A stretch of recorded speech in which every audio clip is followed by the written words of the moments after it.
तो बड़ी खबर ग्वालियर से, जहां एबीवीपी के दोनों छात्र नेताओं को मिली जमानत।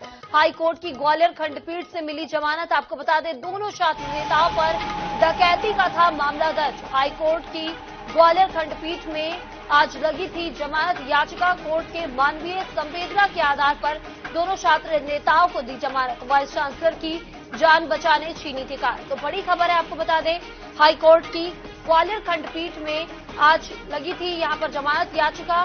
कोर्ट के मानवीय संवेदना के आधार पर यहां पर उन्हें जमानत दे दी गई है। दोनों छात्र नेताओं को वाइस चांसलर की जान बचाने के लिए कार छीनी थी। तो बड़ी खबर है, दोनों छात्रों को यहां पर जमानत मिली है।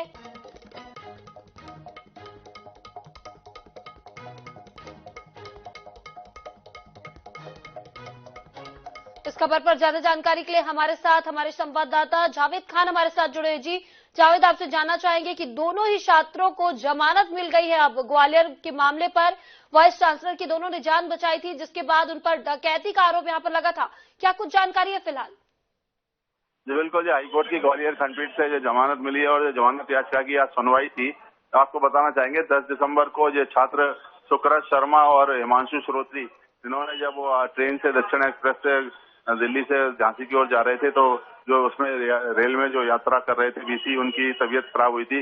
उनकी जान बचाने के लिए उन्होंने एम्बुलेंस मांगी थी, लेकिन ग्वालियर रेलवे स्टेशन पर एम्बुलेंस नहीं मिली थी। तो इसी आधार पर जब वो ग्वालियर पहुंचे, तो ग्वालियर पहुंचने के बाद उन्हें यहाँ पर पोर्च में एक 10-7 की गाड़ी खड़ी हुई मिली। तो वहां उन्होंने मदद मांगी, लेकिन मदद नहीं मिली। तो उन छात्रों ने एक व्यक्ति की जान बचाने के मकसद से ये जो कार का उपयोग किया और उसको अस्पताल, जो पीड़ित थे बीसी, उनको ले गए और अस्पताल ले जाकर उसको इलाज कराने की कोशिश की थी। हालांकि बीसी साहब की अस्पताल पहुंचने के बाद मृत्यु हो गई थी। और इसके बाद से, घटनाक्रम के बाद से ही अब आनंद फानन में चूंकि जज साहब की गाड़ी थी, तो उसको लेकर उनके दोनों छात्रों पे 11-13 डकैती अधिनियम के तहत मामला दर्ज कर दिया गया था।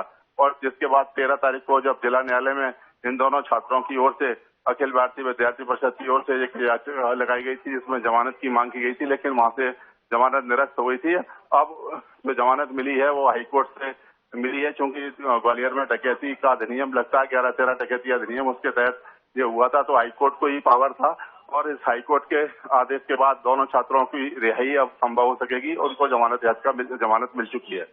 जी जावेद, इस तमाम जानकारी के लिए आपका बहुत बहुत शुक्रिया।